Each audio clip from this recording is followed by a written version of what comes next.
Thank you. Thank you. तो आज का जो टॉपिक है दोस्तों, वो क्या है?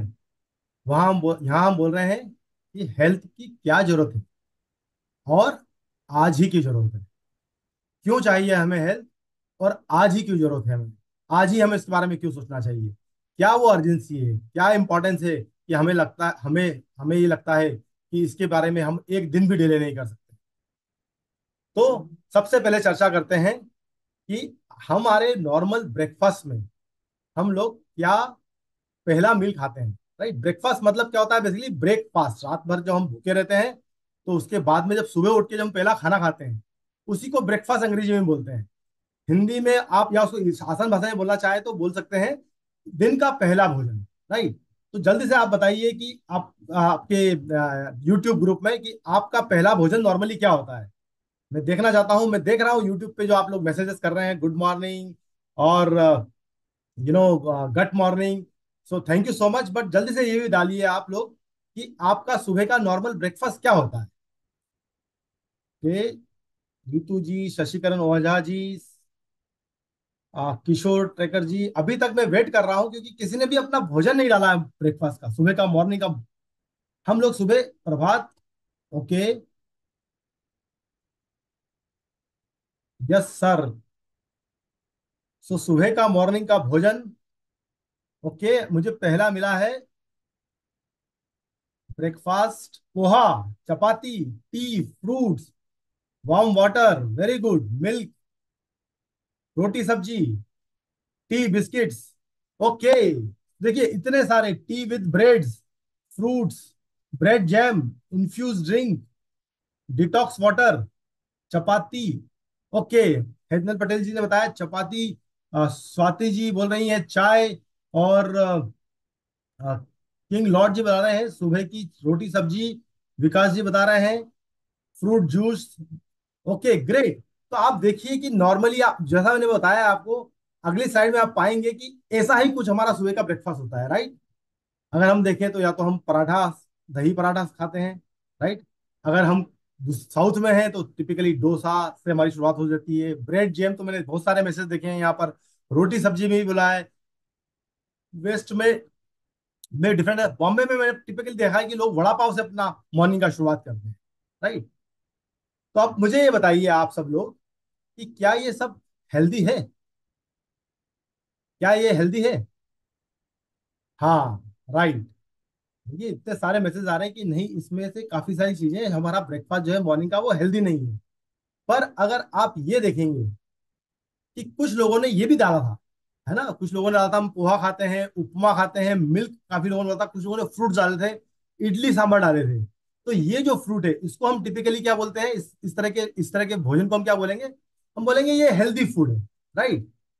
बट क्या आपको लगता है ये जो हमारा जो सुबह का जो ब्रेकफास्ट था, एक तो अनहेल्दी पोर्शन तो हमने देख ही लिया था, पर जो हेल्दी भी था, क्या वो न्यूट्रिशियस इनफ था? क्या उसमें सारे न्यूट्रिएंट मिल रहे थे हमारे को? राइट।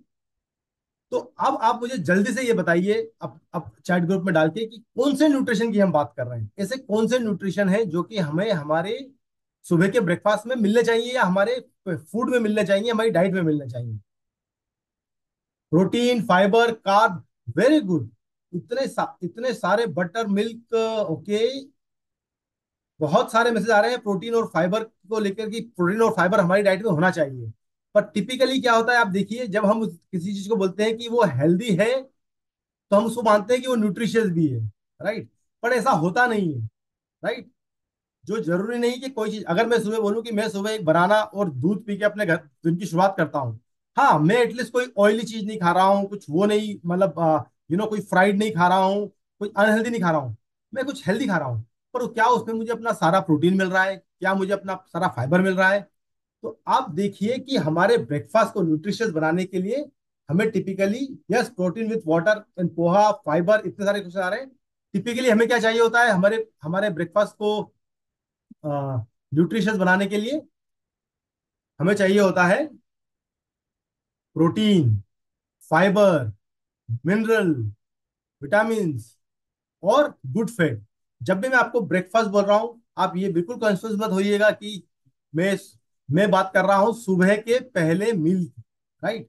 वो आपका सुबह 8 बजे हो सकता है किसी के लिए, वो किसी के लिए 10 बजे हो सकता है, वो किसी के लिए 11 बजे हो सकता है। जो भी आप, जिसका भी रूटीन हो, जब भी हम पहला मील लेते हैं उस समय हमारा रात भर का या 10 से 12 या 12 से 14 घंटे का फास्ट ब्रेक कर रहे होते हैं। उसको ही अंग्रेजी में हम बोल देते हैं ब्रेकफास्ट। बट आसान भाषा में समझाया तो हमारे लंबी फास्टिंग के बाद में क्या पहला मील होता है। अब जब ये इतना सारे मिनरल्स और विटामिन की जब हम बात कर रहे हैं, तो आप ये बताइए कि जितने भी लोगों ने बताया था कि हम सुबह उठ के चाय बिस्किट खाते हैं, राइट, कुछ ने बोला था ब्रेड जैम खाते हैं, तो ये सब लोगों में ये चीज का बताइए मिस था या नहीं था, राइट।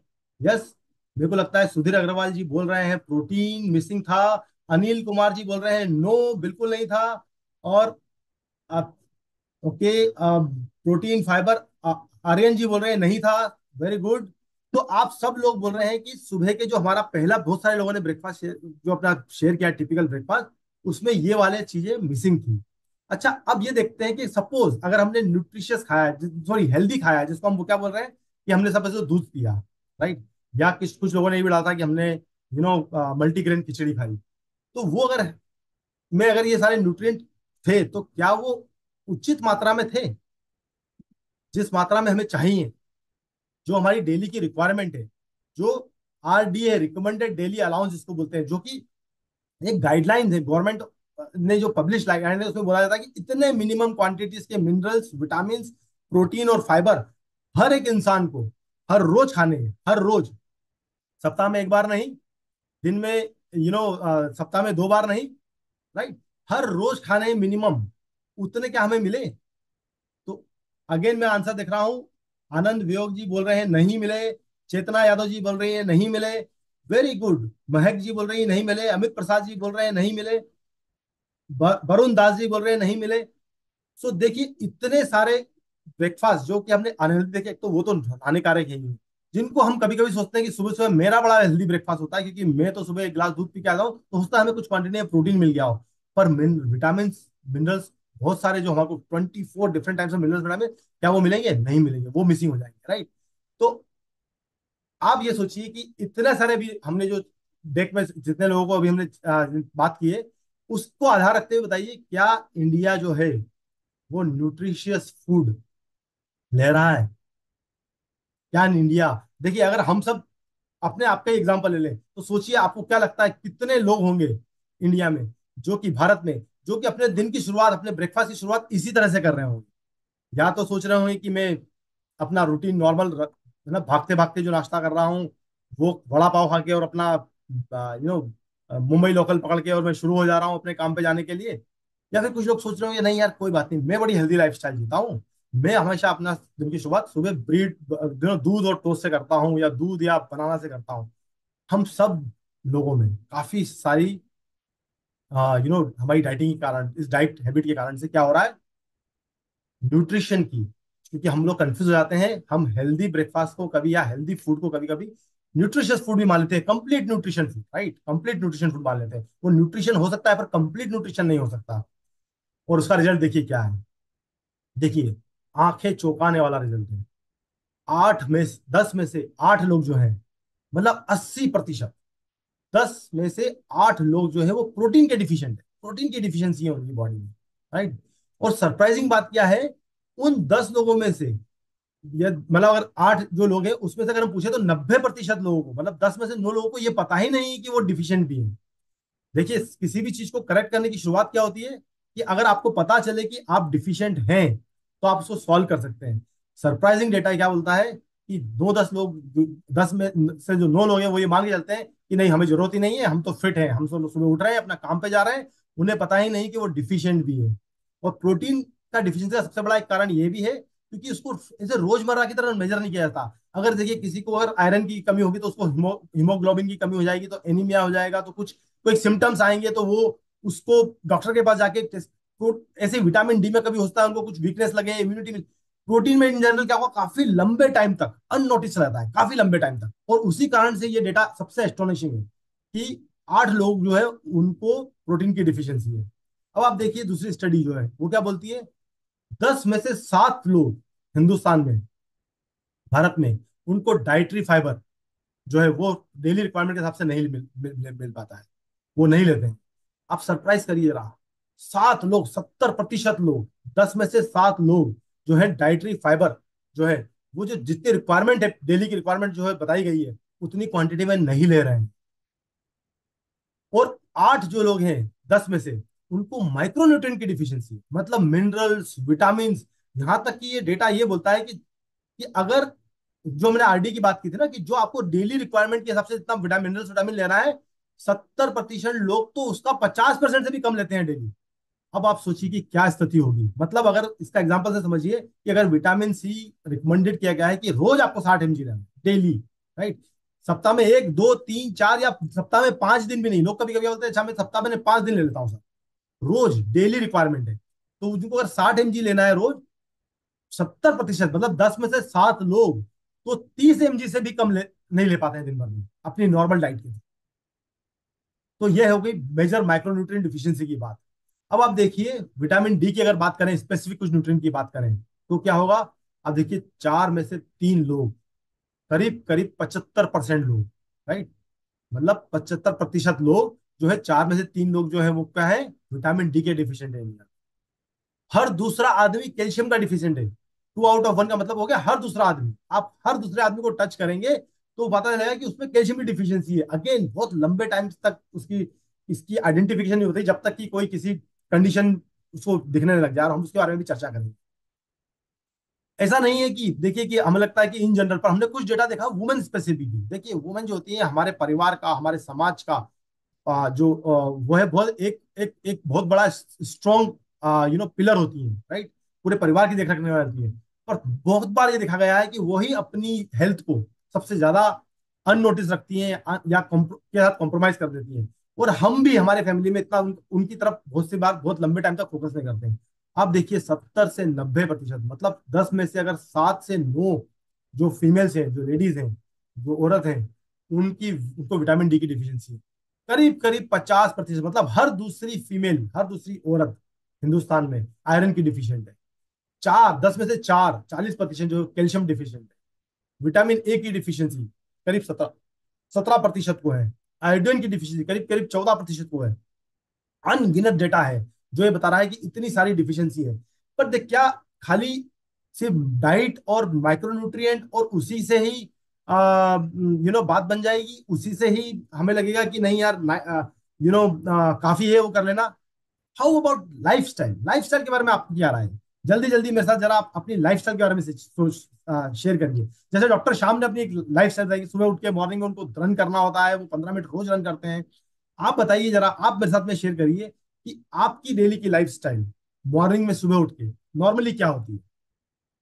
अच्छा, तो विनय देसाई जी ने कुछ शेयर किया है, वार्म वाटर, अच्छा फाइबर, ये तो अभी, अच्छा अभी I am still waiting for your lifestyle. आप बताइए कि आपकी लाइफस्टाइल की जो आ, की जो है, इडली डोसा अभी भी डाइट चल रही है काफी काफी सिस्टम पे, बट ठीक है।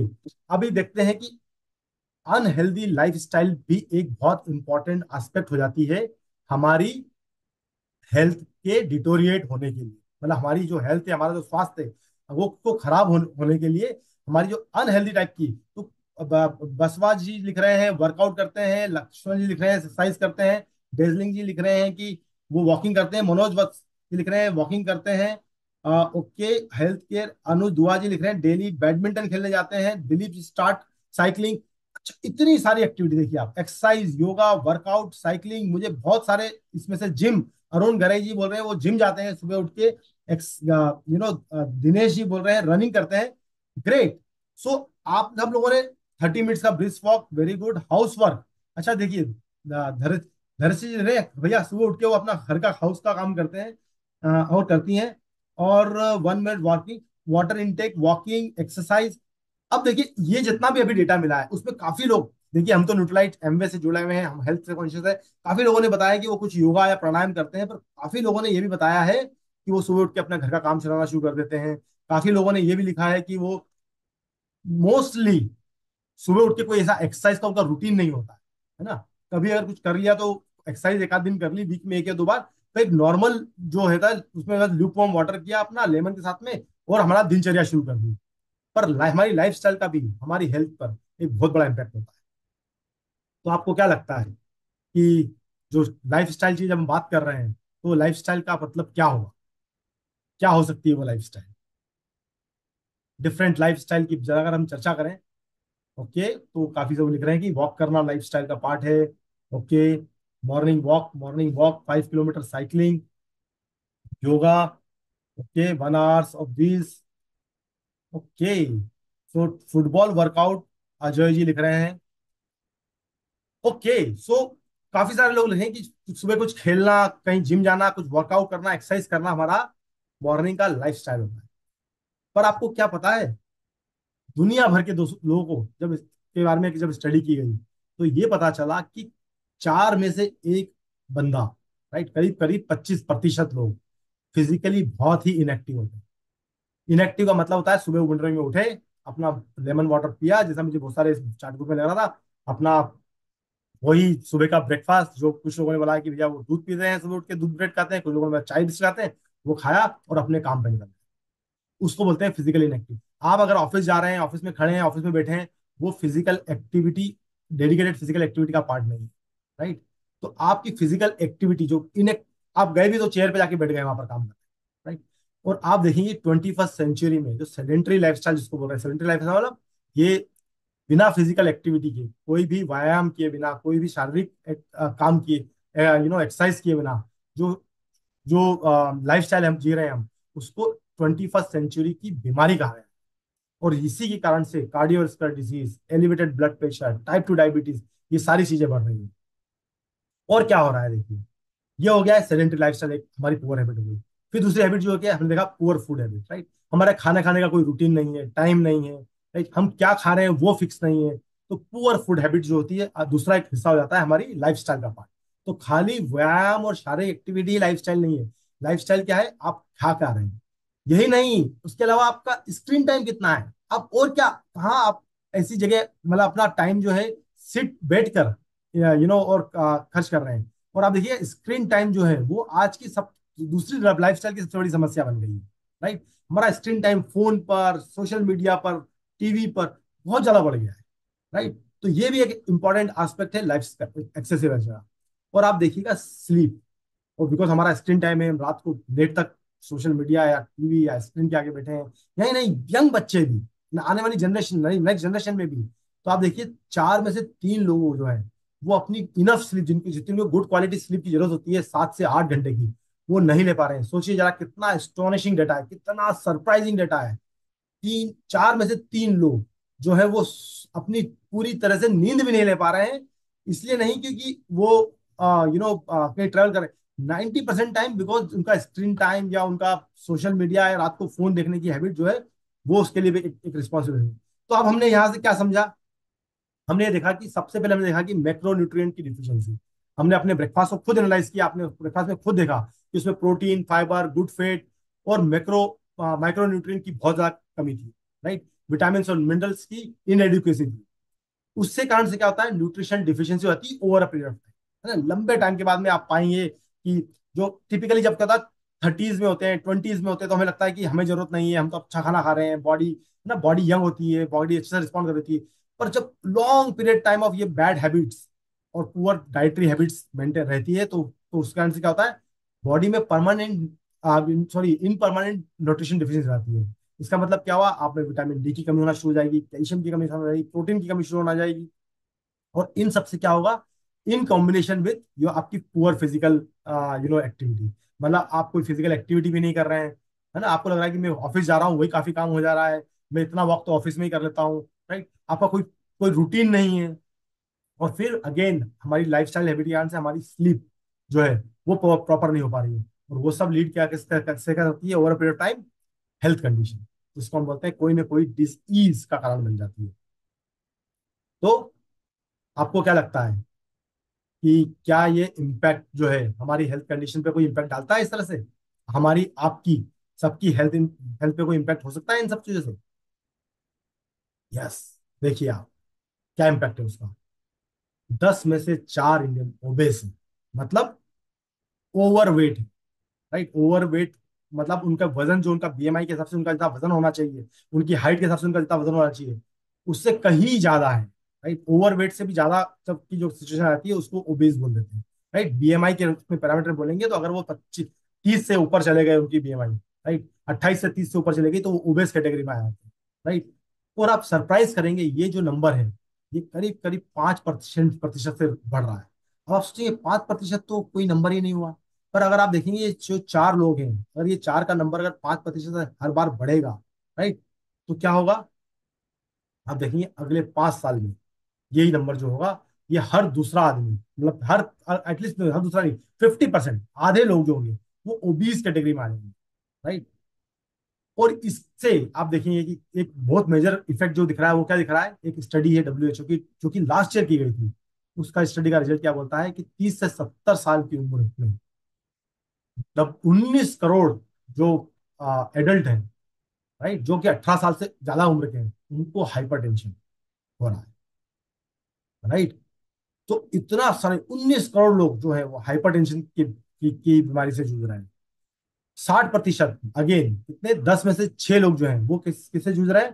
बैड कोलेस्ट्रॉल से। देखा ना हमने हमने हमारा डाइट प्लान देखा था, हमने सुबह मॉर्निंग में अपना पहला मील देखा था, हमने हम क्या खा रहे थे, राइट, किस तरह का फूड रहते थे।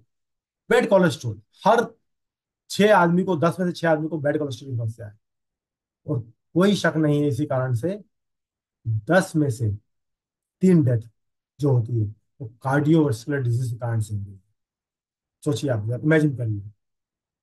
यहां देखिए आप डायबिटीज का डेटा, 2019 में 7 करोड़ लोग डायबिटीज से ग्रसित थे।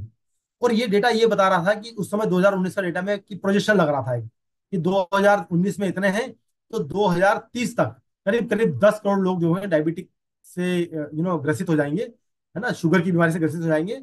और 2045 तक 13 करोड़ लोग जो है ग्रसित हो जाएंगे। और ये देखिए 2019 की इसी स्टडी में क्या बताया गया था कि जो 7 करोड़ लोग थे जो कि ग्रसित थे, उसके अलावा करीब करीब 4 करोड़ लोग ऐसे होंगे जो कि अनडायग्नोज डायबिटीज में होंगे, कि एक्सेस नहीं है उनको इन्फॉर्मेशन का, इन्फॉर्मेशन नहीं है उसका, एक्सेस नहीं है या टेस्टिंग का, या उनको पता नहीं। तो करीब करीब 4 करोड़ लोग जो थे वो अनडायग्नोज हो सकते हैं, जो कि जिनको डायबिटीज हो सकती है। ये बहुत ही प्रिवेलिंग डेटा था 2019 का। राइट, करीब करीब क्लोज टू 9% जो लोग जो थे वो डायबिटीज से ग्रसित थे।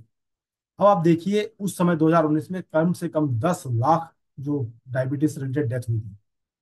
और सरप्राइज होगा आपको ये वाला डेटा देखना कि आज हमने बोला था कि 2030 तक 10 करोड़ लोग हो जाएंगे, 2024 का डेटा बोल रहा है हम ऑलरेडी 10 करोड़ लोग इंडिया में हमारे यहाँ हो चुके हैं जो कि डायबिटीज से ग्रसित हैं, शुगर की बीमारी से ग्रसित हैं।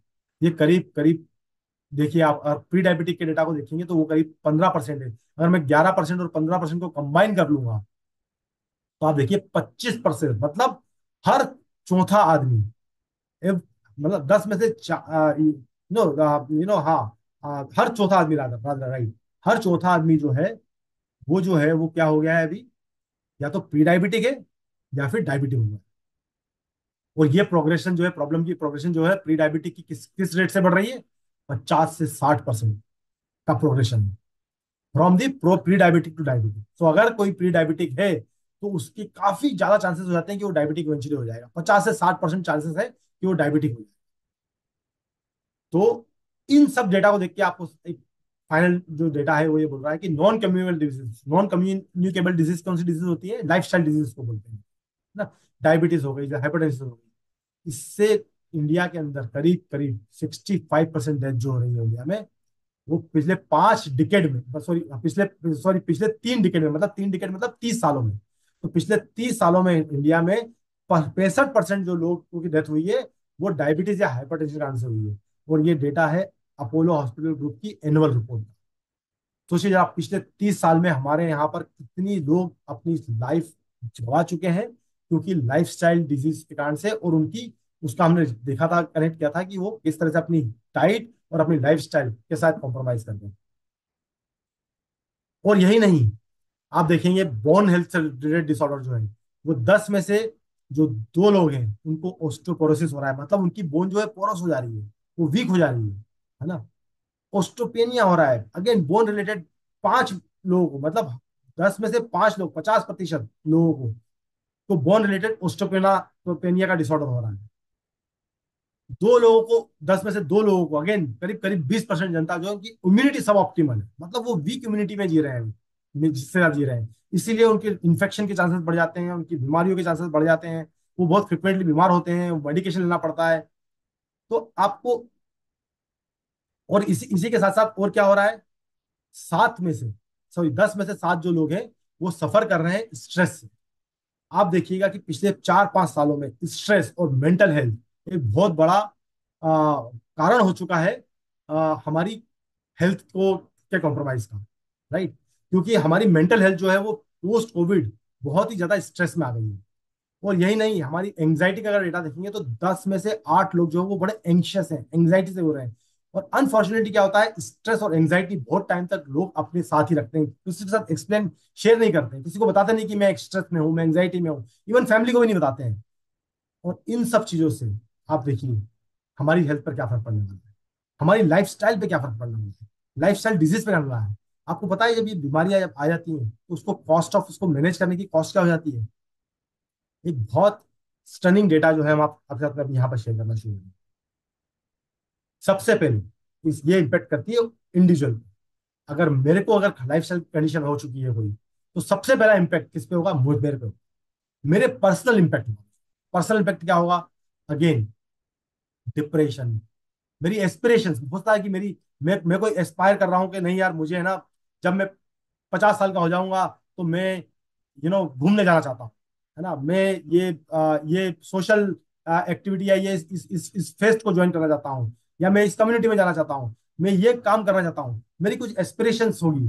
पर अब सोचिए जरा, अगर उस एज तक आते आते अगर हेल्थ कंडीशन डिटोरेट हो जाए, तो क्या मैं वो अपनी जो लाइफ लॉन्ग से जो मैं सोच रहा था कि मैं पैसे इकट्ठे कर रहा हूँ, मैं बचा रहा हूँ, क्योंकि एक दिन होगा मैं अपनी जवाबदारी से निवृत्त होऊंगा और फिर मैं जाके ट्रैकिंग करूँ, क्या होगा अगर उस समय में कुछ ऐसी बीमारी से ग्रसित हो गया और ऐसे कुछ मेडिकेशन में आ गया कि डॉक्टर मुझे बोल दे कि आप हाई हिल पर नहीं जा सकते, जहाँ ऑक्सीजन की कमी वहां नहीं जा सकते, है ना, आपको स्टेयर केस चढ़ना मना है, राइट। फिजिकल एक्टिविटी, मैं कोई अपना काम खुद नहीं कर पाऊंगा, खुद ही बीमार हो जाऊंगा, डिपेंडेंसी दूसरों पे बढ़ जाएगी, मेरी मोबिलिटी कंप्रोमाइज होगी, मालूम पड़ा मेरे नीज जॉइंट, अगर मुझे कोई बहुत सीवियर बीमारी नहीं हुई, अगर नी जॉइंट भी काम करना बंद कर दिए, तो सोचिए जरा मेरी मोबिलिटी कंप्रोमाइज हुई, राइट। मतलब यहाँ से वहां जाने के लिए भी मुझे किसी का सहारा ना पड़ेगा, किसी की जरूरत होगी, राइट। एंग्जाइटी, स्ट्रेस, डिप्रेशन, ये सब चीजें तो मतलब बाय डिफॉल्ट एक बीमारी के साथ में फ्री ऑफ कॉस्ट आती है, जिसको बोला जाता है, राइट। लॉन्जिविटी, मेरी लॉन्जिविटी कॉम्प्रोमाइज हो जाएगी। पर खाली ये नहीं कि खाली मैं ही कम इम्पेक्ट होऊंगा अगर मैं बीमार हुआ तो, आप सोचिए मेरी फैमिली पे क्या इम्पेक्ट पड़ेगा। जो लोग अपना कुछ, मतलब फैमिली में जो अपना कुछ काम कर रहे होंगे, है ना, वो कुछ अपने किसी बिजी एक्टिविटी होंगे, उनको सबसे पहले मुझे पर अटेंशन देना पड़ेगा, कि नहीं, उनको लगेगा कि नहीं यार इसको भी अब ध्यान रखना है ना, इसके लिए ये सारी चीजें करनी होगी, तो उनका एक अटेंशन डिवाइड हो जाएगा। ऑफ कोर्स उनका जो टाइम होगा, इंपॉर्टेंट टाइम, जो कि वो कुछ अपनी अपनी अपनी अपनी ग्रोथ में, अपने काम में लगाना चाहेंगे, उनको लगेगा कि मुझे इसमें से कुछ पोर्शन ऑफ टाइम अब मुझे यहाँ भी स्पेंड करना पड़ेगा, इसके अर्जुन के साथ में भी रहना पड़ेगा, क्योंकि इस समय इसको मेरी जरूरत है। और देखिए टिपिकली क्या होता है, जब हम लोग एज अ फैमिली हम लोग है ना बीमार भी होते हैं, तो हम बड़े पॉजिटिव माइंडसेट के साथ में हम ये बोलते हैं कि नहीं ठीक है, हम लोग पॉजिटिव रहेंगे, हम लोग ठीक हो जाएंगे, हम लोग ऐसे टीम रहेंगे। पर देखिए अटेंशन और टाइम के साथ साथ इमोशनल ट्रॉमा जो होता है, ठीक है, अगर मैं ठीक नहीं होगा तो आपको क्या लगता है मेरी फैमिली में कितने मेरे आसपास लोग होंगे जो कि उनको लगेगा कि यार ये क्या, जो कि मेरे से इमोशनली कनेक्टेड होंगे, वो एक इमोशनल ट्रॉमा से गुजर रहे होंगे, उनको लगेगा कि यार ये कैसे किसी किसी भी तरह से ठीक हो जाए, वो स्ट्रेस में होंगे। तो मैं तो बीमार हुआ ही, मैं तो स्ट्रेस में रहा ही, पर मेरे कारण से मेरी इमीडिएट फैमिली भी बहुत ज्यादा इम्पेक्ट होगी। और ये हम सब के लिए लागू होता है, ये हम सब जितने भी लोग यहाँ पर हैं, हम सब लोगों के लिए लागू होता है। इकोनॉमिक बर्डन, आपको पता है आज की तारीख में अगर ओपीडी में भी किसी एक डॉक्टर के पास जाया जाए तो उसका बिल कम से कम 1,000 से 2,000 रुपये होता है, मतलब सिर्फ जाके दिखाने के लिए कि मुझे क्या प्रॉब्लम हो गई है, मुझे थकान हो रही है बहुत, तो मैं चाहता हूं कि आप बताएं कि मुझे क्या प्रॉब्लम हो गई है, उसकी जानकारी लेने के लिए भी कम से कम 1,000 से 2,000 रुपए की फीस जो लगती है वापस चार्ज होती है। कोई सीरियस बीमारी हो गई, कार्डियोवास्कुलर प्रॉब्लम हो गई, एंजियोप्लास्टिया की बीमारी हो गई, तो वो 1 से 2 लाख रुपए का खर्चा हो जाता है। बाईपास सर्जरी 3 से 6 लाख रुपए का खर्चा, राइट। आप देखेंगे कि बहुत सारे जो कैंसर के पेशेंट है वो कैंसर का ट्रीटमेंट नहीं ले पाते। क्यों? क्योंकि उनका पर साइकिल ऑफ जो जो जो ट्रीटमेंट का साइकिल होता है, उसके लिए उनको 60,000 से 1 लाख रुपया खर्च करना पड़ता है, एक साइकिल। वही data, same type of data है, किडनी का डायलिसिस हो, कोई भी डिजीज कंडीशन हुई, इतना कॉस्ट ऑफ जो हमारा मेडिकल बिल है, वो इकोनॉमिक बर्डन है, वो हम पे ही नहीं पड़ेगा, हमारी फैमिली पे भी पड़ना शुरू। Loss of earning. मैं नहीं चाहता कि मैं 60 साल बाद रिटायर हूँ। ठीक है ना, 60 साल बाद होता है कि ऑर्गेनाइजेशन गवर्नमेंट आपको रिटायर कर दे। पर हम चाहते हैं कि भैया 60 साल के बाद मैं अपनी कंसल्टेंसी करूँ, मैं अपना कुछ मैं अपना कुछ टीचिंग सिखाऊं किसी को, मैं कोई कहीं जाके ट्रेनिंग करूं, जो मैंने इतना सारा ज्ञान लिया है, नॉलेज लिया है, मैं उसको किस तरह से यूज करूं। मैं कोई अपने गांव जाके वापस से खेती करूं, गार्डनिंग करूं, मैं कोई सी भी एक अर्निंग अपॉर्चुनिटी को चूज कर सकता हूं, अगर मैं हेल्दी हूं, अगर मैं फिट हूं। आप सोचिए वो अर्निंग अपॉर्चुनिटी मिस होती है। और मैं क्या बोल रहा हूँ आपको, 60 साल तो छोड़ दीजिए, अगर उसके पहले ही अगर प्रॉब्लम आ गई, तो जो करंट जॉब है, करंट काम कर रहे हैं, करंट बिजनेस में जो हम लगे हुए हैं, वो भी एक बहुत लंबे हिस्से से लंबे प्रॉब्लम से कॉम्प्रोमाइज हो सकता है। तो हमारी लर्निंग, तो क्या करना चाहिए? तो सबसे पहले एक गुड हैबिट, जिसकी हम चर्चा करने वाले हैं 21 दिनों में, बहुत डिटेल में बताने वाले हैं कि यार गुड हैबिट हमारी क्या होने वाली है। उस गुड हैबिट में हमारी न्यूट्रिशन होंगे, हमारी डाइट होगी, हमारे फिजिकल एक्टिविटीज होंगी, हैबिट्स होंगी, वो फॉर्म करेंगे, ताकि हम नो ईज की तरफ ना जाए। नो ईज क्या कंडीशन होती है? डिजीज से पहले वाली कंडीशन। जब आपको लग रहा था यार ये मेरा थोड़ा डाइजेशन खराब हो रहा है आजकल, मुझे थोड़ी सी एसिडिटी हो जाती है, कुछ भी स्पाइसी खा लेता हूँ तो, है ना, मैं स्टेयर के चढ़ता हूँ, दो दो दो माला भी चढ़ता हूँ तो मेरे को थकान हो जाती है ना। ये छोटी छोटी चीजें लग रही ना, ये जिसको हम इग्नोर कर देते हैं, ये नो ईज है। ये बेसिकली अलार्म क्लॉक, जो हम बोल रहे हैं ना, वाई हेल्थ वाई नाउ। ये अलार्मिंग सिचुएशन, ये अलार्म कर रही है, ये बता रही है कि देखो आप किस तरफ जा रहे हो। राइट? और अगर हम ये हैबिट फॉलो करेंगे तो हम नो ईज की तरफ नहीं जाएंगे, और अगर हम नो ईज की तरफ नहीं गए तो हम डिजीज की तरफ नहीं जा पाएंगे। राइट? नहीं जाएंगे। तो स्टे हेल्दी, और दिन में रोज, हर जो हम इस महाकुंभ में एवरीडे सुबह में जुड़े हैं, जिसके बारे में बहुत सारी चर्चाएं होने वाली है। आज का पहला दिन है जो कि ये सेंसिटाइज करने के लिए था, ये बताने के लिए था कि देखिए हमारी आज की सिचुएशन क्या है, हम क्या खा रहे हैं, हमारी फिजिकल एक्टिविटी क्या है, और इंडिया में ये डेटा किस तरह से दिख रहा है, उसके इम्पैक्ट क्या दिख रहे हैं। पर ये जो स्टे अहेड एवरी डे जो कि हम बात कर रहे हैं, उसको हम क्या बोल रहे हैं? शाइन। कैसे हम हमारी सुबह की मॉर्निंग को शाइन करें। राइट? और जब हम मॉर्निंग को शाइन करने की बात कर रहे हैं, तो हम क्या बोल रहे हैं? स्टार्ट, एस से क्या बोल रहे हैं? Start everyday with gratitude and optimism. हम हमारा 21 दिन का, रोज का दिन, रोज की शुरुआत एक ग्रेटिट्यूड से, एक ऑप्टिमिज्म से शुरू करेंगे। ग्रेटिट्यूड का मतलब होगा धन्यवाद देने से, थैंक यू बोलने से, कि हमारे पास जो अपॉर्चुनिटी है, जो हमारे पास, उन सबको, लोगों को धन्यवाद देने से, भगवान को धन्यवाद देने से, कि जो हमें इतना सब कुछ दिया गया है, सबसे इंपॉर्टेंट ये लाइफ मिली है हमारी। और ऑप्टिमिज्म की, यहाँ से हम लोग और बेहतर होंगे, हमारा हमारी हेल्थ बेहतर होगी, हमारा बिजनेस बेहतर होगा, हमारी फैमिली बेहतर होगी। ये हम रोज 21 दिन करने वाले हैं। हमारा न्यूट्रिशन हम जो रोज लेने वाले हैं, और आपको मैं बता देता हूँ, मेरा मॉर्निंग न्यूट्रिशन जो होता है, वो होता है रोज सुबह मॉर्निंग में मेरा शेक, जो कि मैं प्रोटीन के साथ में और फाइबर के साथ में रोज सुबह बनाता हूँ। मैं ये इंश्योर करता हूँ कि मैं जब सुबह दिन से में से पहले निकलूं, अपने घर से बाहर निकलूं, ऑफिस से बाहर निकलूं, सॉरी, घर से बाहर निकलूं ऑफिस के लिए, उसके पहले मेरी रोज की डेली की रिक्वायरमेंट, जो हमने बात की थी, प्रोटीन, फाइबर, मिनरल्स, विटामिन और गुड फैट की पूरी हो जाए।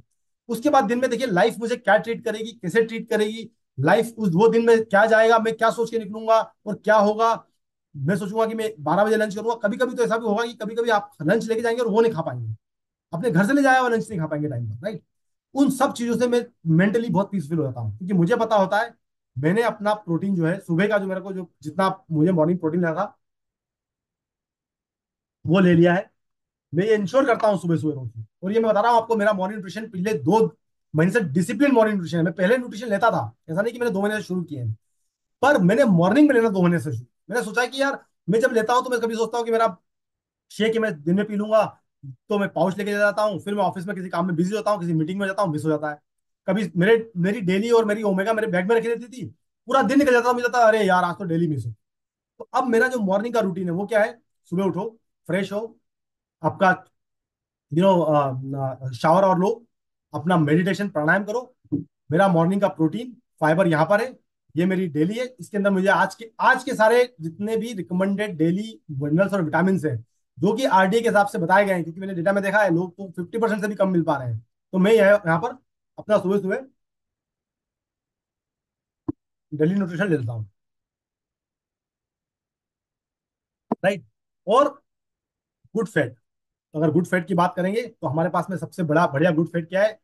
300 mg of EPA DHA, 1 gram of good fat है सबसे पहले तो, जिसके अंदर क्या है? 300 mg ऑफ ईपीए डीएचए। वो तो देखिए, मैं तो आज के दिन के लिए तैयार हूँ, आपके सामने लाइव। मैंने अपने आज के सारे मिनरल्स विटामिन जितने भी रिकमेंडेड 24 मिनरल और विटामिन वो आज ले लिए हैं। अब मेरे को दिन में कोई बोले कि सर आज पिज्जा खाना पड़ेगा, आज तो मेरा बर्थडे है तो उसका मैं एक स्लाइस खा भी लूं, क्योंकि मुझे लगा कोई बात नहीं, मेरा प्रोटीन तो मैंने अपना प्रोटीन का टैंक फुल कर लिया है। फाइबर मेरे गट को मिल चुके हैं, मेरे गट के बैक्टीरिया बहुत खुश है। मिनरल विटामिन दिन भर जो मैंने के लिए जो मेरे को एक्टिविटी करनी है, जो वॉक करना है, ऑफिस में मीटिंग करनी है, मैं एनर्जाइज हूँ उसके लिए।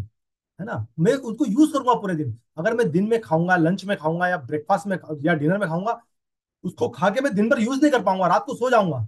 उससे उससे अच्छा है कि मैं इसको अभी खा लूं और पूरा दिन जो है मैं उसको यूज करूं, उसका बेनिफिट लूं। अगर मैंने खर्चा, बोलते हैं ना, वैल्यू फॉर मनी, मैंने खर्च किया है, मैंने तो मैं कंज्यूम कर रहा हूँ, मेरी बॉडी में डाल रहा हूँ, तो उसको यूज क्यों ना करूं पूरे दिन के लिए? तो मैं तो आज के दिन के लिए तैयार हूँ। राइट। तो न्यूट्रिशन का जो थर्ड जो हमारा शाइन का जो नेक्स्ट पॉइंट था वो क्या था? Intention, visualisation. तो मैं क्या करता हूँ सुबह सुबह उठ के? मैं सुबह सुबह उठ के विजुअलाइज करता हूँ कि मैं क्या चाहता हूँ अपनी लाइफ से। मैं अपने भविष्य में, अपनी फैमिली में के रिलेशनशिप में क्या चाहता हूँ, मैं अपने प्रोफेशनल लाइफ में मैं कैसे आगे बढ़ना चाहता हूँ, मैं अपने बच्चों के लिए अब क्या किस तरह का भविष्य देख रहा हूँ। और क्लियर इंटेंशन मतलब गोल।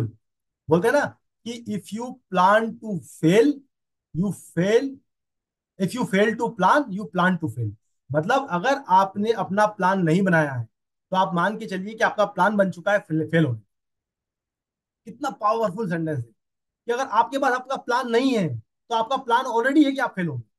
राइट। तो मैं इंश्योर करता हूं कि मैं अपना डे प्लान करूं, मैं अपने गोल सेट करूं, उनको विजुलाइज करूं सुबह कि आज मैं दिन में क्या अचीव करने वाला हूं। न्यू लर्निंग समथिंग, ये मेरी लाइफ का सबसे इंपॉर्टेंट एस्पेक्ट है ना। किसी दिन चर्चा होगी तो बताऊंगा मैं आपको कि मैं किस बैकग्राउंड से कहाँ कैसे मैं ग्रो किया हूँ। पर लर्निंग इस मेरा सबसे और मेरी फेवरेट चीज, रीडिंग मेरी फेवरेट चीज है। मेरी फेवरेट हॉबी अगर आप पूछेंगे क्या है, तो वो रीडिंग है। मैं इंश्योर करता हूँ कि मैं कोई ना कोई बुक जो है हमेशा एक मेरे पास लाइव रहती है। वो खत्म होती है तो मुझे कोई ना कोई नया रेफरेंस मिल जाता है उसी बुक से कि ये नेक्स्ट पढ़नी है, या फिर कहीं और से जो भी रेफरेंस मिलता है मेरे पास नई बुक हो जाती है। तो ऐसा कोई दिन मेरी लाइफ में नहीं जाता जिस दिन मेरे पास कोई बुक ना हो जिसमें मैं पढ़ने रहा हूँ। राइट। ऐसा नहीं कि मैं सुबह उठ के पढ़ता हूँ और शाम तक खत्म कर देता हूँ। राइट। अगर मैं 2 पन्ने भी पढ़ता हूँ, 3 पन्ने भी पढ़ता हूँ, पर जरूरी होता है, ये जरूर होता है कि मैं पढ़ रहा हूँ, कोई ना कोई बुक रोज पढ़ रहा हूँ, और वो हमेशा मेरे बैग में भी होती है, सो दैट कि अगर मैं ट्रेवल कर रहा हूँ तो मैं वहां पढ़ूँ। तो समथिंग, कोई भी नया चीज जो आप नया सीखना चाहते हो, अगर कोई आप एक्सरसाइज नहीं सीखना चाहते हो वो सीखें, अगर आप कोई नहीं पढ़ाई करना चाहते हैं वो सीखें, कोई आप मोटिवेशनल बुक पढ़ना चाहते हैं वो पढ़ें। पर कोई एक नई चीज आप देखें कि मैं रोज कोई नई चीज सीखूंगा। और एक्सरसाइज भले ही बहुत सिंपल हो, भले ही आप खड़े होके थोड़ी सी अपने अपना ये व्यायाम करें, पर एक्सरसाइज करना बहुत जरूरी है। तो डेली कोई ना कोई एक्सरसाइज, ये हो गया हमारा टोटल शाइन कंप्लीट।